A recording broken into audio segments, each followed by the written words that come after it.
Yemen's Houthi rebels said Friday that at least 9 people were killed by Israeli strikes on the country's rebel-held capital of Sanaa the previous day, the latest in an increase in exchanges between Israel and the Iranian-backed rebels over the war in Gaza.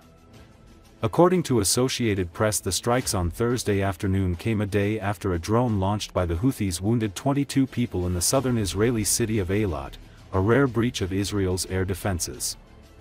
According to the health ministry in the Houthi-controlled northern half of Yemen, which includes Sanaa, for children, 2 women and 3 older people were among the dead.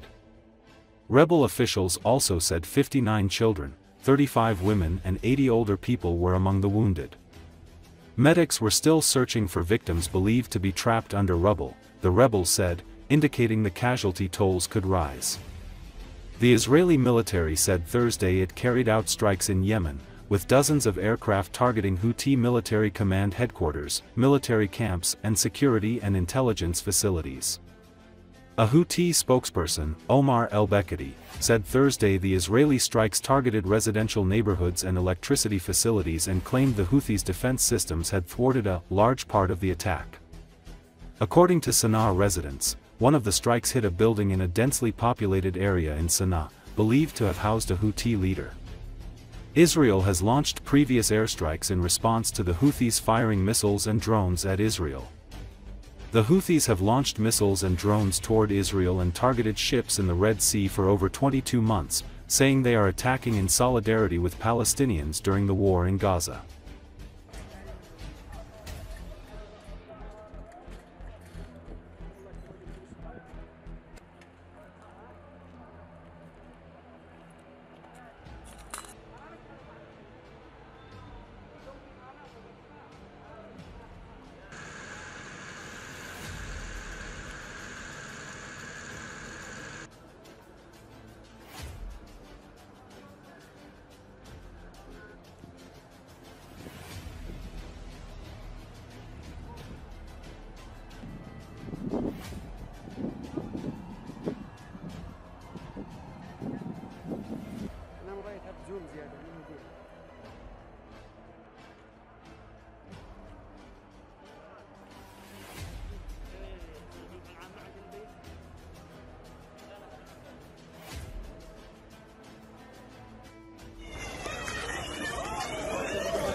Yo, no there.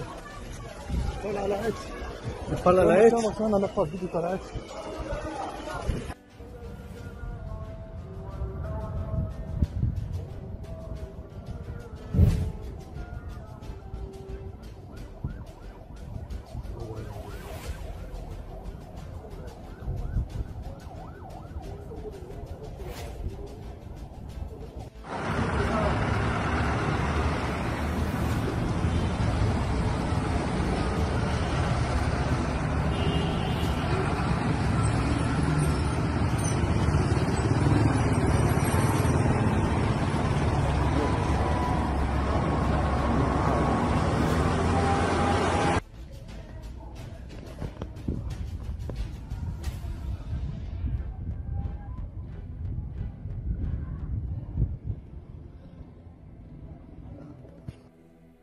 And of course, you understand that the war in Gaza has affected every Israeli.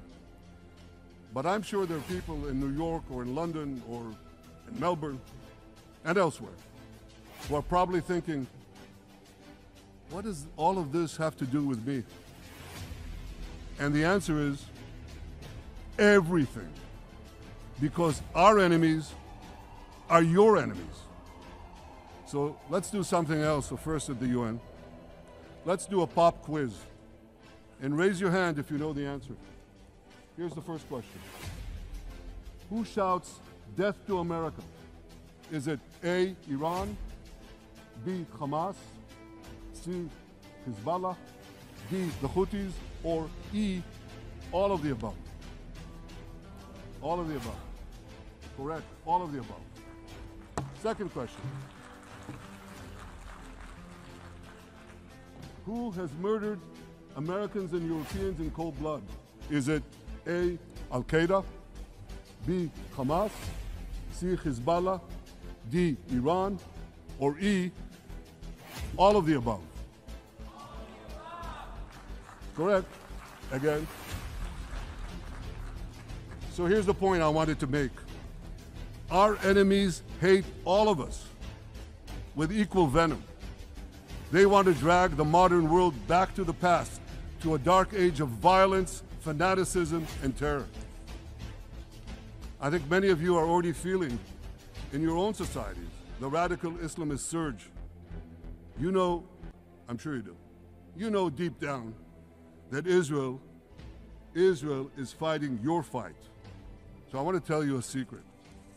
Behind closed doors, many of the leaders who publicly condemn us, privately thank us. They tell me how much they value Israel's superb intelligence services that have prevented time and again terrorist attacks in their capitals, time and again saving countless lives. General George Keegan, former head of U.S. Air Force intelligence, once said, "If the United States had to gather on its own the intelligence that Israel gives us, we would have to establish 5 CIAs. 5 CIAs. This past June, when Israel struck Iran's nuclear facilities, German Chancellor Merz admitted the truth. He said, Israel is doing the dirty work for all of us. President Trump understands better than any other leader that Israel and America face a common threat. He showed the world that when Iran and its proxies murder Americans, take Americans hostage, shout death to America, burn American flags, and try to assassinate the President of the United States, not once, but twice. He showed them there is a price to pay for all that.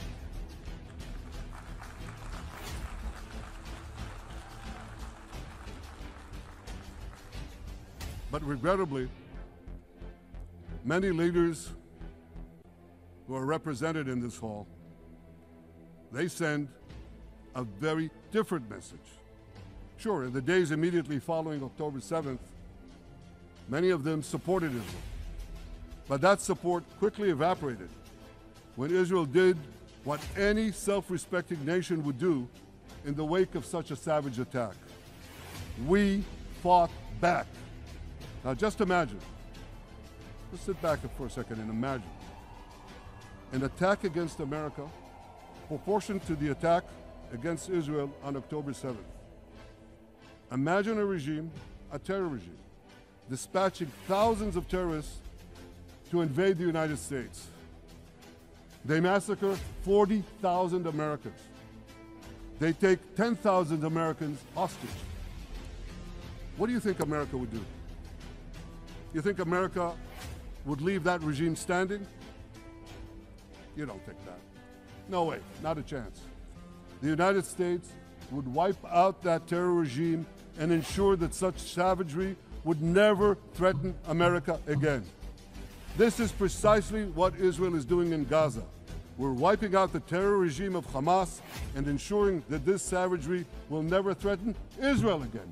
That's what we are doing. That's what any self-respecting government would do.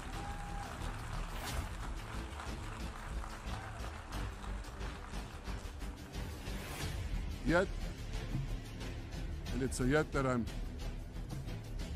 sorry to say,